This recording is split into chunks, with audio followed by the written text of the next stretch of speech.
Salam, bertemu kembali kita di dalam pembelajaran ICM bab yang ke-8 yang bertajuk pertobatan. Pertobatan merupakan langkah pertama yang kita ambil untuk menerima keselamatan yang ditawarkan Allah bagi kita melalui Yesus Kristus. Bagian E, pertobatan bukanlah pertama sekedar perasaan bersalah. Perasaan bersalah tentang dosa-dosa kita terjadi sebelum pertobatan, tetapi itu bukanlah pertobatan. Tak seorang pun bertobat kecuali mereka sendiri merasa bersalah akan dosa mereka, tetapi tidak semua yang merasa bersalah benar-benar bertobat. Di dalam Kisah Rasul 24 ayat 25, ketika Paulus berbicara mengenai kebenaran, penguasaan diri, dan penghakiman yang akan datang, Felix ketakutan dan berkata, "Cukuplah untuk sekarang. Engkau boleh pergi. Bila ada kesempatan baik, aku akan mengirimkan orang untuk memanggilmu." Felix merasa bersalah tetapi tidak bertobat. Yang kedua, tidak hanya menyesal atas dosa saudara. Beberapa orang sangat menyesal atas akibat dari dosa mereka, atau karena mereka sudah diketahui bersalah. Banyak orang menyesal, bukan untuk apa yang mereka lakukan adalah salah, tetapi untuk hukuman mati yang mereka terima.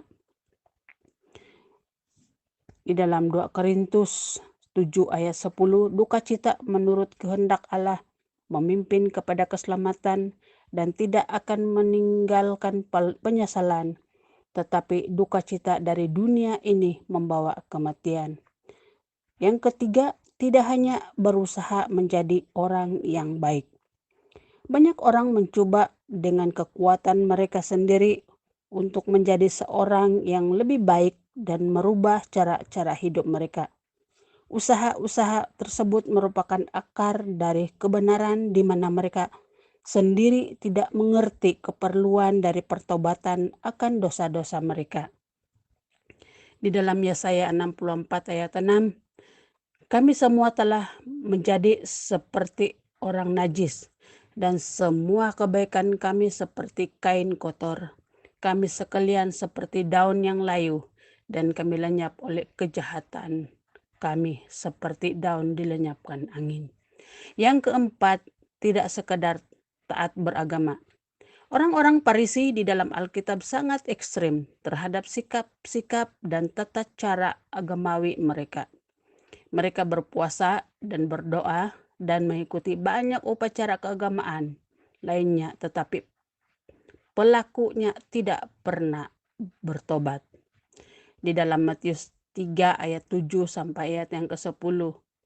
Tetapi ketika dilihatnya banyak orang Parisi dan Saduki yang datang ke tempat ia membaptis, berkatalah ia kepada mereka, "Hai engkau keturunan ular beludak, siapakah yang mengatakan bahwa engkau dapat meloloskan diri dari murka yang akan datang?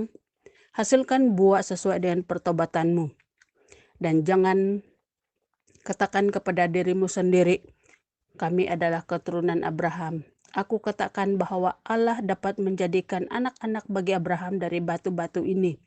Kepak sudah siap dan setiap pohon yang tidak menghasilkan buah yang baik akan dipotong dan dicampakkan ke dalam api." Yang kelima, tidak hanya mengetahui kebenaran.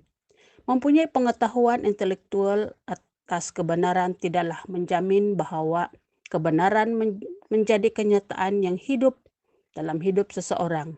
Percaya dengan akal berbeda dengan percaya dengan perasaan.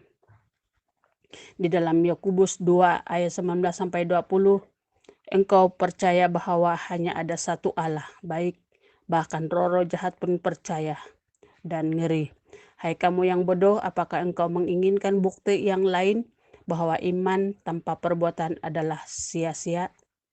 Bagian B, pertobatan yang benar adalah yang pertama, menyesali dosa-dosa saudara di hadapan Allah.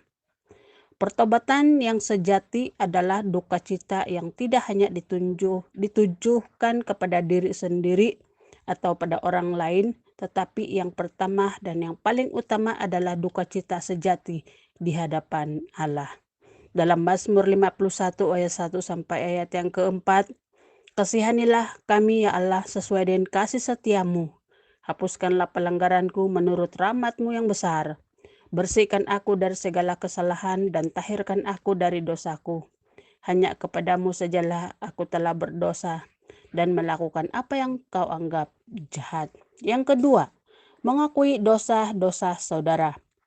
Dosaku kuberitahukan kepadamu, dan aku tidak menutupi semua kesalahan. Aku berkata, aku akan mengakui pelanggaranku kepada Tuhan, dan engkau mengampuni semua dosaku. Dalam Mazmur 32 ayat yang kelima. Yang ketiga, menjauh dari dosa-dosa saudara. Ia yang menyembunyikan dosanya tidak akan beruntung, tetapi siapa yang mengakuinya akan mendapatkan balas kasihan. Dalam Amsal 28 ayat 13. Yang keempat, membenci dosa. Engkau mencintai kebenaran dan membenci kejahatan. Oleh karena itu Tuhan telah mengurapimu. Dalam Ibrani 1 ayat 9. Dan engkau akan membenci semua kejahatan yang telah engkau lakukan. Yang kelima, bila memungkinkan, bayar kembali hutang-hutang saudara kepada orang dari siapa saudara berhutang. Di dalam Lukas 19 ayat 8, tetapi Zakius berdiri dan berkata kepada Tuhan, "Lihat Tuhan, aku akan memberikan setengah dari harta milikku kepada orang miskin, dan aku akan membayar 4 kali lipat kepada mereka yang telah kutipu." Bagian C, pertobatan melibatkan kenyataan. Yang pertama, berpaling dari dosa. Janganlah seperti para leluhurmu. Nabi-nabi yang terdahulu telah sia-sia untuk membawa mereka berbalik dari segala kejahatannya. Kembalilah kepadaku, Tuhan Allah berfirman, tetapi tidak seorang pun yang mendengar. Mereka tidak memperhatikan sama sekali. Di dalam Zakaria 1 ayat 4. Yang kedua, berpaling dari dunia. Di dalam 1 Yohanes 2 ayat 15, berhentilah mengasihi dunia yang jahat ini dan segala sesuatu yang ditawarkan kepadamu.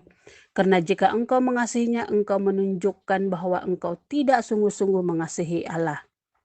Yang ketiga, berpaling dari diri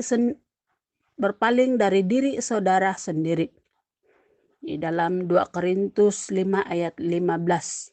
Ia mati untuk semua orang, supaya setiap orang yang hidup dan menerima hidup kekal daripadanya tidak lagi hidup untuk dirinya sendiri, tetapi memakai hidupnya untuk menyenangkan Kristus yang telah mati dan bangkit kembali bagi mereka. Yang keempat, berpaling dari iblis.